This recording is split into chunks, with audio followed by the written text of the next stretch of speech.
Good afternoon बच्चों। आज मैं आप लोग को पढ़ाने वाली हूँ सांख्यिकी चैप्टर नंबर 11, जिसे इंग्लिश में स्टैटिस्टिक्स कहते हैं। आप लोग जैसे जानती ही हो कि गणित के 3 पार्ट से आप लोग वाकिफ हो, जैसे अंकगणित, बीजगणित और ज्यामिति। ये एक चौथा पार्ट अब हम लोग पढ़ने वाले हैं, सांख्यिकी, इंग्लिश में स्टैटिस्टिक्स। ठीक है, सबसे पहले हम लोग जान लेते हैं ये स्टैटिस्टिक्स क्या है। कुछ तथ्यों का जुगाड़ करना, जैसे कि मान लो 5 गांव है, 1 नंबर गांव, 2 नंबर गांव, 3 नंबर गांव, 4 नंबर गांव और 5 नंबर गांव। 5 गांव है, 5 गांव में कितनी जनसंख्या है निकाली गई है, तथ्य का जुगाड़ किया गया है और इन तथ्यों को लेकर हम लोग काम करेंगे। तो यही है सांख्यिकी, तथ्यों का जुगाड़ करना। ठीक है, आंकड़े जुगाड़ करना। तो इसे और स्पष्ट करने के लिए हम लोग बुक से एक एग्जाम्पल कर लेते हैं सबसे पहले। तो आप लोग बुक का पेज नंबर 151 फर्स्ट पेज खोलो।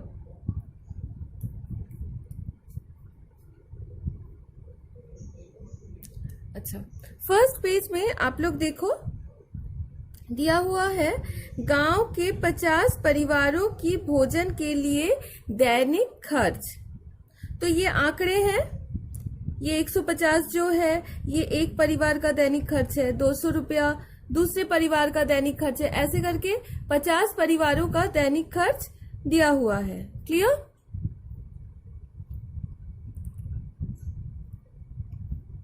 तो ये तथ्य जो है, इन तथ्यों का जो जुगाड़ किया गया, यही है स्टैटिस्टिक्स, यही है सांख्यिकी। ठीक है, तो अब इन तथ्यों को लेकर हम लोग एक तालिका बनाएंगे, एक टेबल बनाएंगे। ठीक है, देखो,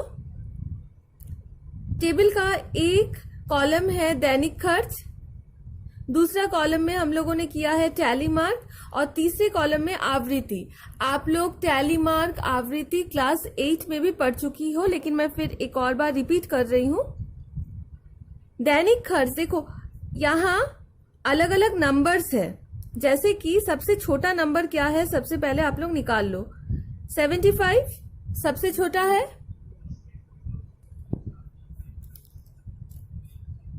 तो हम लोग को सबसे पहले गिन के निकालना है कितना सारा 75 है यहां पर।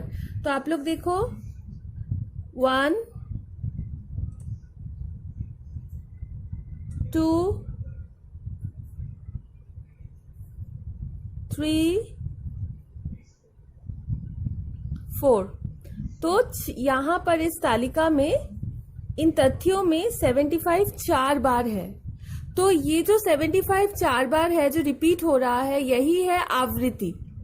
तो 75 का आवृत्ति कितना है? 4। अच्छा, तो इसी प्रकार आप लोग क्या करोगी, जो अलग अलग नंबर्स है वो निकाल लोगी। 75, उसके बाद बड़ा है 90, फिर 110, फिर 125, 145, ऐसे करते करते करते सबसे बड़ा वाला है 275। क्लियर? क्लियर? अब मैं आप लोग को टैली मार्क भी एक बार बता देती हूं।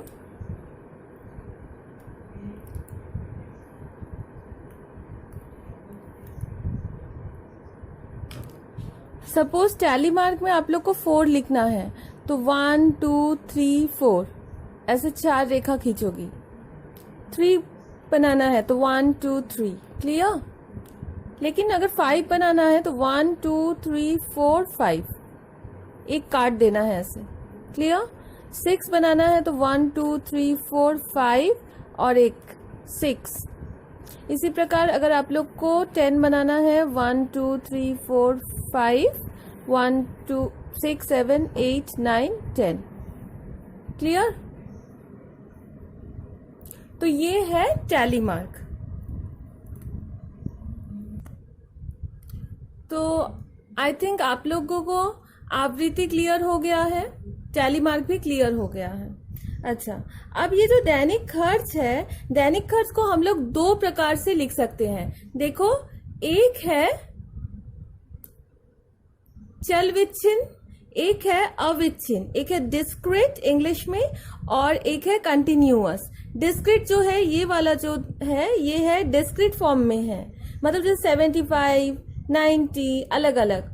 अब कंटिन्यूअस मतलब हम लोगों का एक यहां से लेकर यहां तक, मतलब मान लो 70 से लेकर 105, फिर 105 से लेकर 120, ऐसे कर करके रहेगा। ठीक है, तो उसका भी हम लोग उदाहरण अभी देखेंगे।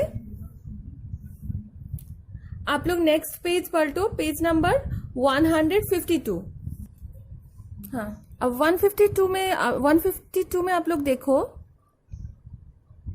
यहां देखो 70 से लेकर 105, 105 टू 140, 140 टू 175, इस तरह से बना हुआ है। इसे हम लोग श्रेणी कहते हैं। ठीक है, श्रेणी बनाना। तो ये वाला जो फॉर्म है ये है कंटिन्यूअस फॉर्म। इसके पहले जो मैंने दिखाया था वो था डिस्क्रीट फॉर्म। आंसर सेम आएगा दोनों में ही, आप कैलकुलेशन करोगे तो आप लोग का आंसर सेम ही आएगा। यहां से भी अगर आप लोग आवृत्ति निकालोगी, जो आप लोग का आंसर आएगा वहां से भी आवृत्ति निकालने के बाद वही आंसर आप लोग का आएगा। ठीक है, अच्छा अब मैं नेक्स्ट चीज बताती हूँ, विस्तार। विस्तार क्या है?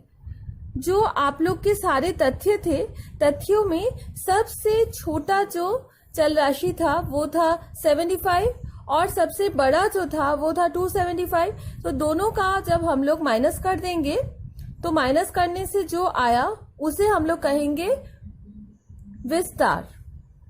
ठीक है, इंग्लिश में कहते हैं रेंज। जो वृहत्तम मतलब बड़ा और न्यूनतम मतलब छोटे मान का अंतर को विस्तार कहा जाता है। Clear everybody? अच्छा, अब ये विस्तार का क्या काम है? विस्तार का काम है यहां पर जब हम लोग कंटिन्यूअस बनाएंगे, आप लोग कहोगे ये वाला हम लोग कैसे एग्जाम में बनाएंगे। ठीक है, तो उसके लिए एक तरीका है, आप लोग सबसे पहले निकालोगी विस्तार। विस्तार को आप लोग अपने मर्जी से श्रेणियां बना सकती हो। यहां पर जैसे देखो डिवाइडेड बाय 6 किया हुआ है, 6 किया हुआ है तो ये लोगों को 6 श्रेणियां बनाना है, इसीलिए 6 किया है। मान लो हमें 5 श्रेणी बनानी है तो हम डिवाइडेड बाय 5 करेंगे, तो 200 को जब डिवाइडेड बाय 5 करोगी तो आप लोग का 40 आएगा इक्वल टू 40। तो आप लोग 75 था, आप लोग 75 से भी शुरू कर सकती हो या 75 के थोड़ा आगे से हम लोग शुरू करेंगे। सपोज 70 से कहां तक करेंगे कि 40 आए, 110 तक।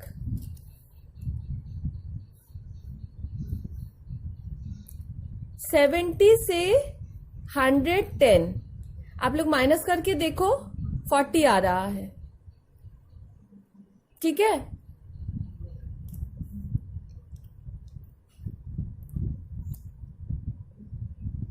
तो ये जो श्रेणी है, कितनी श्रेणियां हमको बनानी है ये हम लोग खुद डिसाइड करेंगे। तो सबसे यहां जैसे किया हुआ है सबसे पहले वैसे ही देख लेते हैं। यहां बनाया है ये लोगों ने 6 श्रेणियां, तो डिवाइडेड बाय 6 किया। 6 से जब डिवाइड किया अप्रोक्सीमेटली 35 आया, लगभग 35 आया। ठीक है, आप लोग राउंड कर लोगी, राउंड ऑफ कर लोगी, अप्रोक्सीमेटली 35 आया। तो अब देखो ये लोगों ने क्या किया है, ये लोगों ने किया है 70 से लेकर 105। तो आप लोग 105 माइनस 70 करो, देखो 35 आ रहा है। फिर देखो ये लोगों ने किया है 105 से लेकर 140, मतलब 105 के साथ 35 प्लस कर दिया गया है। 105 के साथ जब तुम लोग 35 प्लस करोगी 140 आएगा। 35 क्यों? ये देखो ये वाला 35 आया है इसीलिए। उसके बाद 140 के साथ 35 प्लस करोगी 175 आएगा। फिर 175 के साथ 35 प्लस करोगी आप लोगों का आएगा 210। इसी तरह से हम लोग को फिर 210 से 245, 245 से 280 में हम लोग स्टॉप हो जाएंगे, क्योंकि हमारा जो मैक्सिमम है वो है, सबसे वृहत्तम मान है वो है 275, इसीलिए हम लोग 280 में जाकर स्टॉप हो जाएंगे। ठीक है, अब आप लोग को क्या करना है, आप लोग को देखना है 70 से लेकर 105 के बीच में कितने सारे नंबर्स आ रहे हैं। तो आप लोग फिर से निकालो पेज नंबर 151। तो 151 पेज में देखो आप लोग को निकालना है 70 से लेकर 105 के बीच। तो ढूंढो 75, तो एक हुआ, गिनते रहना। 92,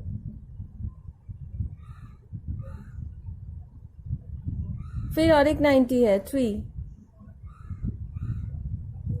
फिर 75 4,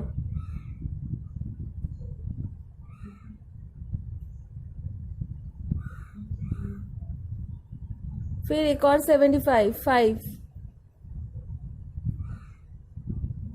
फिर एक और 90 है 6,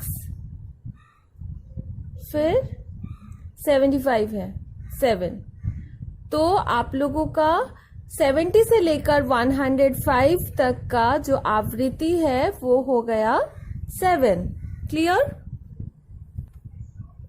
ठीक है, देखो 70 से लेकर 105 तक का है आवृत्ति 7। इसी प्रकार सारे जो श्रेणियां हैं, सब श्रेणियों का हम लोग को आवृत्ति निकाल लेना है। क्लियर? अच्छा, ये जो 70 से लेकर 105 है, ये है हम लोग का पहला श्रेणी, ये है दूसरा श्रेणी, ये तीसरा, चौथा, पांचवा, छठवा। तो 6 श्रेणियां हैं इस तरह से। अच्छा, अब पहला श्रेणी ले लेते हैं 70 से लेकर 105। इसमें जो 70 है इसको कहते हैं लोअर लिमिट, और ये जो 105 है इसको कहते हैं अपर लिमिट। क्लियर? तो लोअर लिमिट को हिंदी में कहते हैं न्यूनतम सीमा, और अपर लिमिट को हिंदी में कहते हैं वृहत्तम सीमा। आप लोग पेज नंबर 153 निकालो। देखो, लोअर क्लास लिमिट निम्न सीमा, और अपर क्लास लिमिट उच्च सीमा, वृहत्तम सीमा या उधर सीमा, आप लोग कुछ भी कह सकती हो। ठीक है, उधर सीमा भी कह सकते हैं, उच्च सीमा भी कह सकते हैं, और वृहत्तम सीमा भी कह सकते हैं। क्लियर? अब एक चीज हम लोग जान लेते हैं, श्रेणी सीमांत। अब मैं आप लोग को बताऊंगी श्रेणी सीमांत। सपोज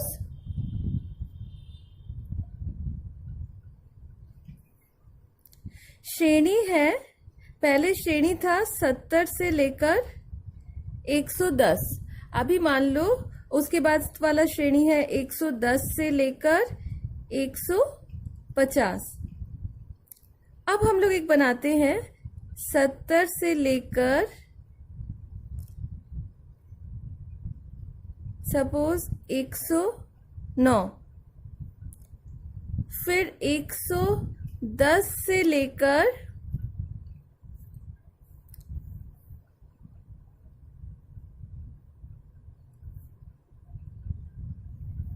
149, फिर 150 से लेकर 189। ठीक है, इस तरह से लेते हैं। तो आप लोग देखो दोनों में क्या अंतर है। इसमें देखो, ये जो उच्च सीमा था, जो उधर सीमा था 110 था, और दूसरी जो श्रेणी है, दूसरी श्रेणी का निम्न सीमा है 110। सेम है दोनों। लेकिन यहां पर देखो आप लोग, यहां उधर सीमा था 109, लेकिन यहां पर सेम नहीं है, 110 है। यहां भी थर्ड में भी देखो, ये वाला सेम नहीं है, अलग है। तो यहां पर हम लोग क्लास बाउंड्री का यूज करेंगे। श्रेणी सीमांत का जरूरत है हम लोग को यहां पर। ठीक है, यहां पर हम लोग को जरूरत है श्रेणी सीमांत। देखो, श्रेणी सीमांत का निकालने का तरीका, जो पहला श्रेणी था उसका जो उधर सीमा था, और जो दूसरा श्रेणी है उसका जो निम्न सीमा है, दोनों को हम लोग माइनस करेंगे। तो 110 माइनस 109, ठीक है, बाय 2 करेंगे। ये है फॉर्मूला। तो ये कितना आ रहा है 1/2। 1/2 मतलब 0.5। अब ये जो 0.5 आया, ये इसके साथ जो निम्न सीमा है, सब श्रेणियों का जो निम्न सीमा रहेगा उसके साथ माइनस करना, और सब श्रेणियों का जो उच्च सीमा रहेगा उसके साथ प्लस करना। तो हम लोग का नया श्रेणी किस तरह से बनेगा, 70 माइनस 0.5। देखो 70 माइनस 0.5 69.5। तो ये हो गया 70 हो गया 69.5, और ये इसके साथ तो प्लस करेंगे तो 109.5। इसी प्रकार 110 से हम लोग 0.5 माइनस करोगी, आप लोग का आ जाएगा 109.5, और ये वाला आ गया 149.5। ये हो जाएगा 149.5 और ये हो जाएगा 189.5। आप देखो ये दोनों सेम हो गया है। जो इसका जो उधर सीमा था पहले श्रेणी का और दूसरे श्रेणी का जो निम्न सीमा है वो सेम हो गया, ठीक इस तरह से। ठीक है, तो आप लोग श्रेणी सीमांत कहाँ करोगी, जहां पर इस तरह से देखोगी ये वाला लगातार नहीं है, अलग अलग है। ठीक है, और फॉर्मूला क्या है, इससे इसको माइनस करना, डिवाइडेड बाय 2 करना। ठीक है, और फिर जो आप लोग का नया श्रेणी है वो इस तरह से बन जाएगा। क्लियर? ठीक है। अच्छा, अब आप लोग को मैं बताऊंगी श्रेणी की मध्यमा।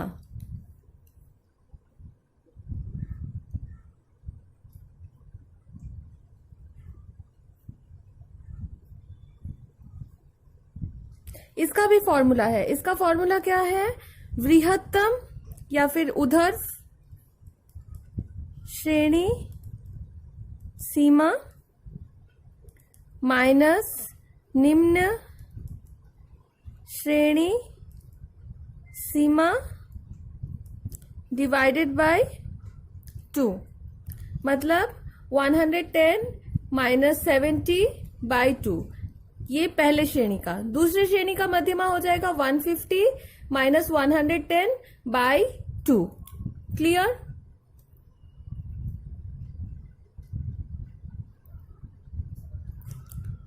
नेक्स्ट हम लोग करते हैं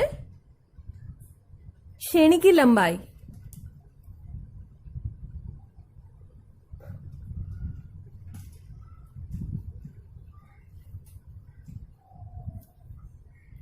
यहां देखो 110 माइनस 40, 70 कितना हो रहा है 40। 150 माइनस 110 कितना हो रहा है 40। तो हर एक श्रेणी का जो ये जो है माइनस करके जो आएगा निम्न सीमा और उच्च सीमा को, वो हो जाएगा श्रेणी का लंबाई। तो फॉर्मूला कैसा बन जाएगा, फॉर्मूला होगा ऊर्ध्व श्रेणी सीमा माइनस निम्न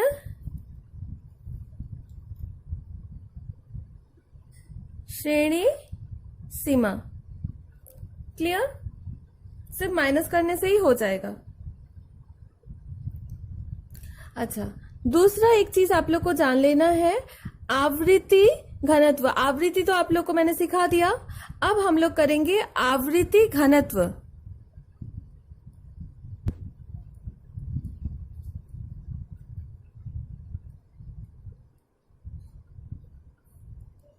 आवृत्ति घनत्व का फॉर्मूला हो जाएगा श्रेणी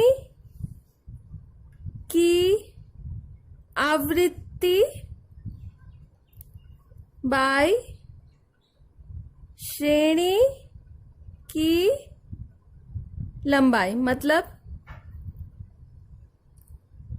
आप लोग का 70 से लेकर 110 के बीच में कितना आया था, सपोज 7 है, आवृत्ति है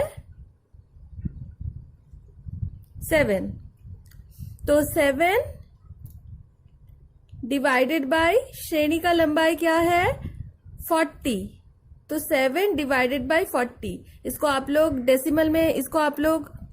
डेसिमल में चेंज कर देना, तो वो हो जाएगा आवृत्ति घनत्व। क्लियर? अच्छा, अब आप लोग का एग्जाम में क्वेश्चन किस तरह से आएगा, आप लोगों को दिया जाएगा श्रेणी दिया रहेगा, आवृत्ति दिया रहेगा, आप लोग को बनाना पड़ेगा तालिका। तो अभी मैं आप लोग को बताने वाली हूं तालिका किस तरह से बनाएंगे हम लोग। आप लोग निकालो पेज नंबर 155।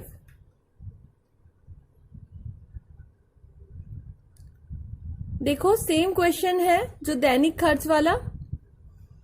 दैनिक खर्च वाले में देखो 70 से लेकर 105, 105 से 140 ये बनाया गया था 280 तक, और आवृत्ति भी दिया हुआ था, मतलब हम लोगों ने निकाला था 70 से लेकर 105, 7 इसी तरह से सारा था, 13, 11, 13, 4, 2। ठीक है। नेक्स्ट देखो आप लोग इस तरह से टेबल बनाओगी। नेक्स्ट आप लोग को लिखना पड़ेगा श्रेणी सीमा। ठीक है। श्रेणी सीमा मैंने आप लोग को बताया था 70 है निम्न सीमा और 105 है उच्च सीमा। ये पहला श्रेणी है। ठीक है। ये पहला श्रेणी का रो है, ये सेकंड श्रेणी का रो है। इस तरह से सारे श्रेणियों का इस तरह से रो बनेगा। ठीक है। तो आप लोग श्रेणी सीमा लिखना और उसमें दो पार्टीशन कर देना, एक है न्यूनतम सीमा और एक है बृहत्तम सीमा। न्यूनतम लिखना, बृहत्तम लिखना। ठीक है। तो हो गया 70 और 105। नेक्स्ट का क्या होगा, 105 इधर होगा और इधर होगा 140। क्लियर। नेक्स्ट देखो कॉलम है श्रेणी सीमांत। श्रेणी सीमांत इस क्वेश्चन के लिए तो सेम ही रहेगा, क्योंकि देखो ये लगातार है, 105 के बाद 105 ही है।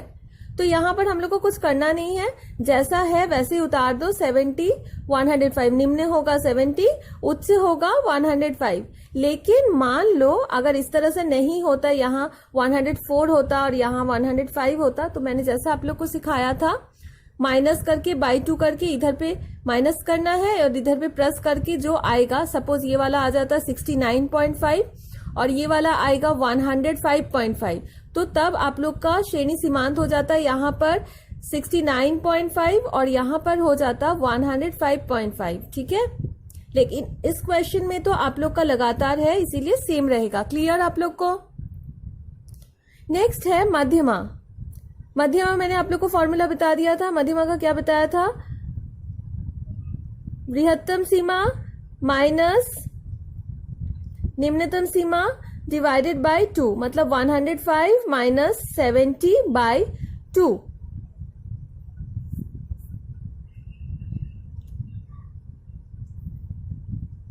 सॉरी, आप लोग को मैंने मध्यमा वाला थोड़ा गलत बता दिया था फॉर्मूला। मध्यमा वाला फॉर्मूला होगा, दोनों को प्लस करना है फिर बाई 2 करना है। सॉरी, मैं करेक्शन कर देती हूं। देखो मैंने आप लोग को यहां पर बताया था उधर सीमा माइनस निम्न सीमा, सॉरी ये वाला प्लस होगा, उधर सीमा प्लस निम्न सीमा बाय 2। ठीक है। तो देखो आप लोग यहां पर देखो, आप लोगों को जो मध्यमा निकालना है, मध्यमा जो निकालना है, मध्यमा के लिए क्या हो जाएगा 70 प्लस 105 बाय 2, 70 प्लस 105 बाय 2। तो ये हम लोग करेंगे तो हम लोग का आ जाएगा 87.5। इसी प्रकार दूसरी श्रेणी का क्या होगा, 105 प्लस 140 बाय 2 करने से यहां पर आप लोग निकाल लेना। इसी प्रकार सारा आप लोग को मध्यमा निकाल लेना है। क्लियर। अच्छा, नेक्स्ट दिया हुआ है श्रेणी का लंबाई। मैंने श्रेणी का लंबाई आप लोग को बताया था, माइनस कर लेना। 105 माइनस 70 35, फिर 140 माइनस 105 ये भी 35, सारे 35 होंगे। ठीक है, सेम होगा। तो यहाँ पर श्रेणी का लंबाई सारे सेम 35 35 35। अच्छा, नेक्स्ट है आवृत्ति घनत्व। आवृत्ति घनत्व का मैंने आप लोग को फॉर्मूला दे दिया था। आवृत्ति घनत्व का फॉर्मूला था श्रेणी का आवृत्ति डिवाइडेड बाय श्रेणी का लंबाई। श्रेणी का आवृत्ति, श्रेणी का आवृत्ति ये है और श्रेणी का लंबाई है 35, तो 7 डिवाइडेड बाय 35 फर्स्ट वाला। नेक्स्ट वाला होगा 13 डिवाइडेड बाय फिर से 35, सेम ही है, लंबाई सेम रहेगा ना, तो 11 डिवाइडेड बाय 35 सारे करके इस कॉलम में कर लोगी। बाकी दो आप लोग को करने का जरूरत नहीं है। आप लोग एग्जाम में अगर क्वेश्चन आएगा तालिका बनाओ तो आप लोग आवृत्ति घनत्व तक ही करना। क्लियर? लास्ट में दो और चीज आप लोग को पढ़ाऊंगी। निम्नतम सूचक क्रमयोग विभाजन तालिका और उच्चतम सूचक क्रमयोग विभाजन तालिका कैसे बनाएंगे हम लोग, कैसे इसका कैलकुलेशन करेंगे। ठीक है, तो उसके लिए आप लोग सबसे पहले निकालो पेज नंबर 157।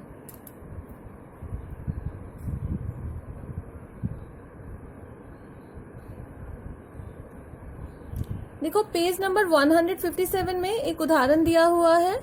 उदाहरण में है एक कक्षा 7वीं कक्षा के 40 विद्यार्थियों का 100 में गणित में कितना मार्क्स आया है वो दिया हुआ है। देखो उसका फिर वो लोगों ने श्रेणी बना लिया है 30 से 40, 40 से 50 ऐसे करके 90 से 100 तक। ठीक है, उसके बाद आवृत्ति निकाल लिया गया है। मैंने आप लोग को बता दिया था कैसे आवृत्ति निकालना है, आवृत्ति निकाल लिया गया है। अब ये दोनों चीज तो सेम है। अब इसका हम लोग कैसे क्रम योग निम्नतम सूचक विभाजन तालिका बनाएंगे।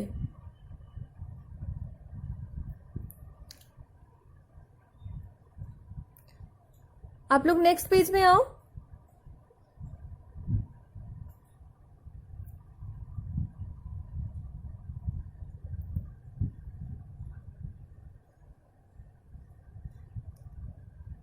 नेक्स्ट पेज में पहला वाला जो टेबल है उसमें सिखाया गया है किस तरह से हम लोग निम्नतम सूचक क्रमयोग विभाजन तालिका बनाएंगे। तो देखो आप लोग का टेबल में क्या है, 30 से कम, 40 से कम, 50 से कम करके 100 से कम तक है। मैं सबसे पहले टेबल बनाकर आप लोग को दिखाती हूँ। टेबल में था 30 से 40, 40 से 50, 50 से 60, 60 से 70, 80, 80 से 90, 90 से 100। ये था श्रेणी। नेक्स्ट था हम लोग का आवृत्ति। ठीक है, आवृत्ति क्या था,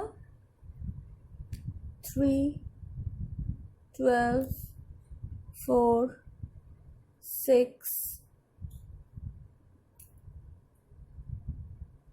9, 4, 2। ठीक है, ये था आवृत्ति हम लोग का। अब हम लोग जब निम्नतम सूचक बनाएंगे, निम्नतम सूचक के लिए हम लोग को एक और कॉलम चाहिए जहां पर हम लोग लिखेंगे 30 से कम, फिर 40 से कम, 30 से कम। देखो 30 से कम कोई मार्क्स है क्या, नहीं है, तो इसीलिए 30 से कम में क्या हो जाएगा, एक मिनट पहले लिख लेते हैं।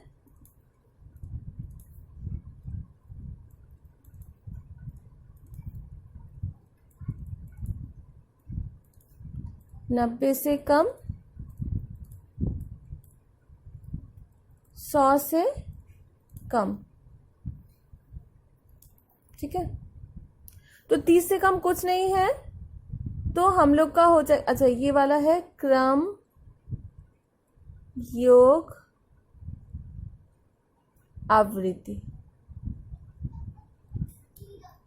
ठीक है, तो 30 से कम में कितना होगा, 0। 40 से कम में कितना, 3। 50 से कम में कितने हैं, देखो 50 से कम में तो ये सारे होंगे, 50 से कम में तो 40 से कम वाला भी आएगा, तो हम लोग का हो जाएगा 30, 3 + 12 मतलब 15। नेक्स्ट वाले में हो जाएगा 15 प्लस ये 4 मतलब 19। फिर नेक्स्ट वाले में हो जाएगा 19 + 6 25। फिर नेक्स्ट वाले में हो जाएगा 25 + 9 34।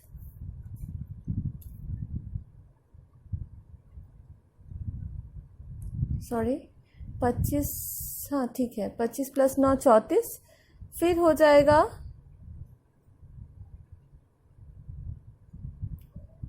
34 + 4 38, फिर 38 + 2 40। ठीक है,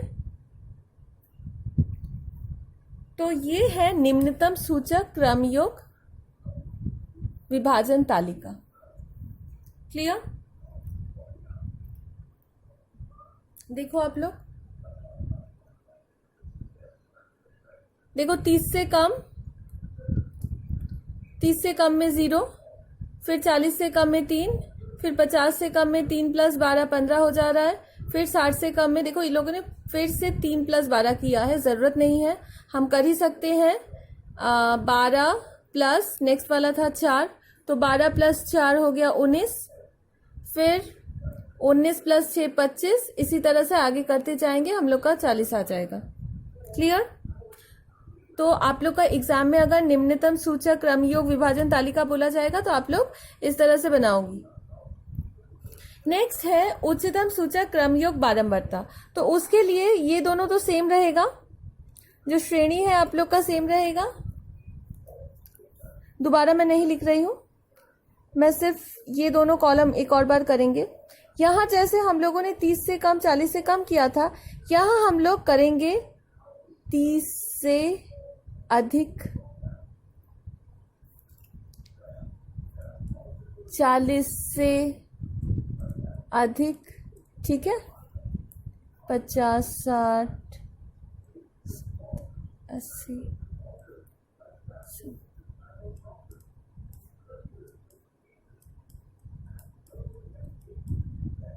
ठीक है। अच्छा, 30 से अधिक, 30 से अधिक में तो ये सारे होंगे, 30 से अधिक 40 से अधिक 50 से, सभी तो 30 से अधिक हैं। तो 30 से अधिक वाला जो होगा उसमें हम लोग सबको प्लस कर देंगे। 3 + 12 + 4 + 6 + 9 + 4 + 2, तो सबको जब प्लस करोगे आप लोग को आ जाएगा 40। ठीक है, अब 40 से अधिक में सिर्फ इतना होगा, 40 से अधिक, ये तो 40 से कम वाला है 3, तो 40 से अधिक में सिर्फ इतना, मतलब पूरे में से हम लोग इस 3 को माइनस कर देते हैं, तो पूरा था 40, 40 में से 3 को माइनस कर दो, आ गया 37।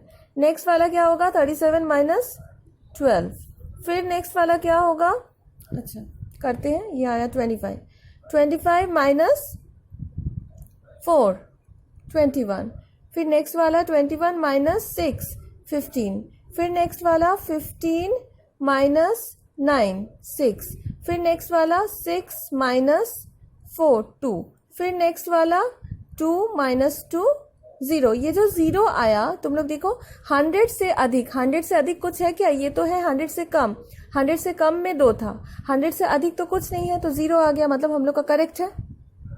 ठीक है, तो ये हो गया हम लोग का उच्चतम क्रमयोग विभाजन तालिका। ठीक है, आप लोग ये दोनों सेम उतारना यहाँ पर, फिर ये, तो ये वाला हो गया उच्चतम और ये वाला हो गया निम्नतम। क्लियर?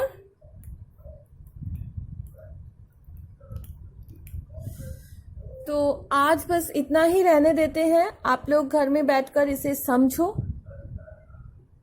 समझने के बाद नेक्स्ट क्लास में हम लोग इस चैप्टर का जो एक्सरसाइज है 11.1 वो करेंगे। ठीक है, थैंक यू।